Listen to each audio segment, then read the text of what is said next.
আচ্ছা, গরিব মানুষরা হেঁটে যাতায়াত করে, সাইকেলে যাতায়াত করে, তারা কিন্তু তাদের রোজগার দুটো খাবারের জন্য যাতায়াত করে।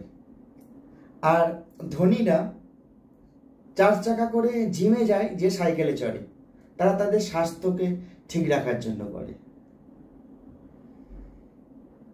দেখুন, কত মানুষের কত কিছু নেই, আবার কত মানুষের কত কিছু আছে। গরিব মানুষের খিদে আছে, খাবার নেই। আবার ধনীদের খাবার আছে, কিন্তু ডাক্তারে সব খাবার খেতে বারণ করেছে, নানা রকম রোগে ভর্তি, ডায়াবেটিস, এই সেই। গরিব মানুষের ঘুম আছে, কিন্তু তারা ভালো খাট নেই। আবার ধনীদের খাট আছে, কিন্তু ঘুম নেই। আবার দেখুন, ধনী মানুষের বৃষ্টি হচ্ছে, দেখার সময় নেই। আবার গরিবদের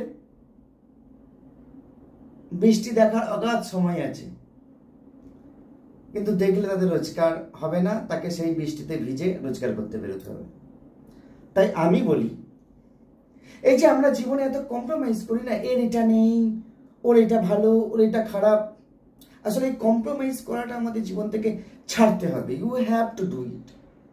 আসলে আমরা কেউ সুখে নেই, আমাদের কারোর কিচ্ছু নেই।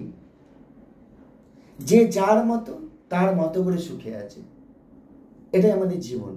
যেদিন এটা মানতে পারবেন, ইউ হ্যাভ টু হ্যাপি, আপনি সেদিন সব থেকে বড় সুখে আছেন। ধন্যবাদ। আমি ডক্টর শ্রী সঞ্জয় শাস্ত্রী, আপনাদের অ্যাস্ট্রো অ্যাডভাইজার। নিশ্চয়ই সবসময় আপনাদের পাশে থাকার চেষ্টা করব।